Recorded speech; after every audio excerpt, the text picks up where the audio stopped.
Hi Fantasy Rugby fans, we've got a jam-packed episode of This Week in Fantasy Rugby for you this week. We're going to start off looking at an interview I did with the overall winner of the Men's Six Nations fantasy game. Then we'll take a look at the big stories from round one of the Women's Six Nations. We'll take a look at how my teams got on last week across Super Rugby, Premiership Rugby, URC and the Women's Six Nations. And then we'll do a quick preview of this weekend's fantasy action. If you're only interested in one or two of the leagues that I'm covering, you can use the chapters in the description below. Okay, so kicking off with probably the last words that we'll be doing on this show with regards to the 2025 Men's Six Nations. This week, I had the pleasure to interview the overall winner of the Six Nations fantasy game, Tom Avery Hickmott. Tom had some really interesting insights and had a great blend of a data-driven approach with a knowledgeable gut-based approach that we can all probably learn from. The full interview is up on the Six Nations website. I've included a link in the description, but there were three big takeaways from it that I want to share. The first big lesson that I took from Tom's interview is that stats are valuable, but you also need to adjust to the scenarios in front of you. This is what Tom said in the interview.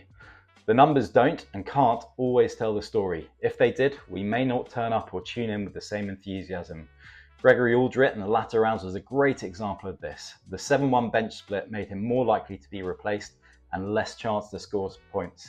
But the stats still had him as one of the highest scoring players off the back of some great early scoring. So from this we can take away that the stats may be screaming at you to take a particular player, but if there are certain scenarios, like a team introducing a 7-1 split, that could massively eat into a player's minutes, then you should definitely think twice before selecting. The second big lesson that I took away is that playing it safe can often be a better strategy than gambling on some big points bonanzas.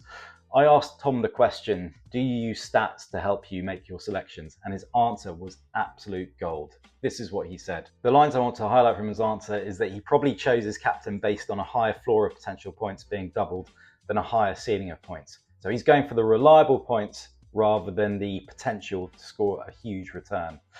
And then he also said relying on tries was something I viewed as a higher risk than meters carried or tackles made, where reasonable playing the full 80 minutes or a forward more likely to stay on for longer gave me much more chance to score in their favour.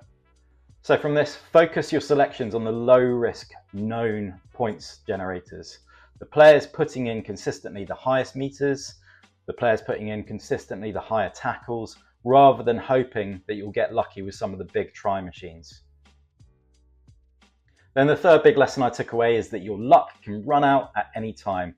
Tom made the very rational and fair point that you're always an early injury or an HIA away from a bad fantasy game week. This is part and parcel of such a physical sport, and this is something that fantasy rugby players should all be prepared and ready for. They shouldn't beat themselves up about it when it happens. You will have unlucky scenarios like this, but often many others will be in a similar boat. So don't take it personally. And if you take a smart approach to your game, like Tom, then you'll definitely have more good weeks than bad weeks. So check out my interview with Tom and definitely set a bookmark and a reminder to revisit what he said when it comes to the Six Nations this time next year. Okay, a quick roundup of the big stories from round one of the Women's Six Nations. It was a dramatic round one with many notable storylines, but from a fantasy perspective, the biggest story was the red cards for three of the most selected players in the fantasy game. Georgia Evans, Evie Gallagher and Gabrielle Vernier all were shown red. All three had started their matches strongly, with Vernier scoring the opening try of the championship, Evans recording 15 tackles and an offload, and Gallagher carrying for 74 metres, beating 5 defenders, making 4 offloads and securing a breakdown steal. But unfortunately, for owners of all three, the red cards resulted in a -8 points deduction. And it was not uncommon to see fantasy teams with all three players in their team. All three were in my picks last week. Elsewhere in round one, there were some huge back row scores. This was led by the imperious Aoife Wafer, who was the highest scoring player of all players in round one with 69 points. Wafer put in a dominant performance that included 2 tries, 86 metres carried, 3 defenders beaten, 1 offload, 11 tackles and 2 breakdown steals. It was an outstanding performance from Wafer that should see her as a set it and forget it option for most fantasy teams for the rest of the competition. Also impressing in the back row was the Italian back rower Francesca Scorbini. She got on the try sheet against England. In fact, she also had a try disallowed, which could have made her score even higher. But she made a huge 21 tackles. She made 2 breakdown steals and carried for 32 metres with 2 defenders beaten, resulting in a 58-point haul. 1 point behind on 57 points was Maddie Fairnati of England. Fairnati had a player of the match performance that included 118 metres carried. In fact, she was the only back rower to break the 100 metre mark. She beat 3 defenders, she made 16 tackles and made a breakdown steal. Another player of the match performance and another player to really strongly consider for round 2 was Tani Felu. Felu gained 50 points following the player of the match award, 14 tackles, 61 metres carried and 5 defenders beaten. Back row definitely seems to be where the points can be found. One other thing I saw in round 1 was the spread of kickers in multiple positions. Traditionally, fly half is the position where the team's kicker is, but for round 1 of Six Nations, you could have had 4 kickers in total in your team, given the spread of kickers amongst positions.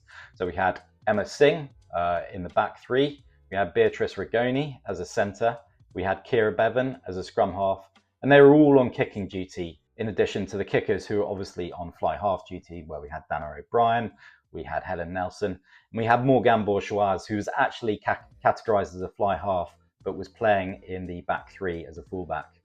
Kickers are always a reliable source of points, so this is a great opportunity to load up with them. Finally, I can't finish without mentioning the super sub. So most fantasy players saw the prospect of Ellie Kildunn, last year's Fantasy Women's Six Nations fantasy top scorer, and gave her the super sub. In the end, Kildunn only got 12 minutes off the bench, which even for an exceptional talent like her, didn't translate to points. She only scored 3 points before the super sub multiplier. So a disappointing afternoon for anyone who selected Kildunn. But as always, there were some great super sub options to consider, and the majority came out the pack as per usual for the super sub. So the top scorer off the bench in round 1 was Sarah Byrne, who got 32 points, which was 96 points after the multiplier. There was also Gwen Pears on 27 points, Sadia Kabeya, who got 24 points off the bench, Sarah Tunasi, 19 points. And then the top scoring back off the bench was Jade Shekels, who got 19 points. So next time for Super Sub, you might want to play it safe with a forward. And that wraps up round 1. Round 2 comes out straight away this weekend. And my round 2 YouTube video will be going live probably on Thursday night. So keep an eye out for that.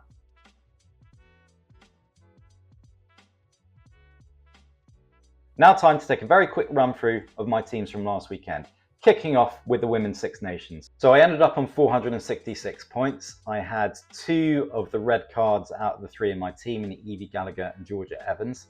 And at the end of the day on Saturday, I thought I'd take a few gambles. So my captain was always on Emma Singh, but I decided on a late change from Emma Singh to Zoe Aldcroft, which didn't work out so well. Singh got 48 points before the captain and Aldcroft got 33 points. So that didn't work out well. I did change my super sub from Ellie Kildunn to May Campbell, which did work out a bit better, but still not the big haul I was expecting. I had some really good performances from Mia Venner, Erin King, Aoife Wafer, Morgane Bourgeois, and Neve Jones, and Serafina Kemba as well as a prop, 18 points. But generally, I felt I could have probably done better, and I was regretting that decision to move the captain pick away from Emma Singh. Next up, Premiership Rugby. First up, Super Brew. I got over 200 points, 207.5 in total. Top performers for me, Thomas Williams, 19 points. Tom Willis, 20.5 points. Guy Pepper, 23 points. Captain pick was Calaveti Ravalval, who did come off at one point, and I was hoping he would do a bit more considering what a crazy game it was for Bristol. But, 27 points and 207 points in total. I was happy. I had some green arrows, and I'm up near the top of the rankings anyway, so that was decent. On to Dream 15 Rugby. I got 625 points. Top performers for me, I actually had Ari Thacker as my super sub, which went really, really well. Thomas Dutoit once again delivered. Freddie Thomas, Fitz Harding, Tom Willis, massive score. And Joe Carpenter again was excellent with 65 points. Okay, on to URC. Looking at Super Brew, it was a solid round, 150 points in total. Makazole Mapimpi was my captain. He got 29 points after the captain bonus, which was decent. Hendrickse was on my kicks. Franco Horn and Gavin Coombs both delivered, as they've done all season long from back row, 15 points for each of them. And then Johnny Matthews got 16 points, even though he didn't score a try. Solid, if unspectacular. On to Super Rugby. Super Rugby team on Super Brew was very good, 209.5 points. Nick Dolly was probably the star of my show from hooker, 27.5 points. Tamatai Williams did decent, 45 points for a prop, very good score. DMAC, as always, was a beast, 36 points in total. And I had Will Jordan's captain, 12.5 points. It was okay. Maybe would have liked to do a little bit better, but that was solid enough. So good final score. Over to the official game. I had a very good week, 632 points. My top performers, Captain Damien McKenzie, 168 points. That was awesome. Shooter Stevenson got me 66 points in the back three. Leroy Carter, 59. Carlo Tizzano can't stop scoring, 51 points for him. Bradley Slater at hooker, 52 points. And Cullen Grace, again, my out of position king, 41 points from the second row, even though he's playing the back row. Awesome stuff. So 632 points in total. Pretty happy with that overall result. So that wraps up my teams. Lots to be happy about, lots to be frustrated by. Onwards to the next round.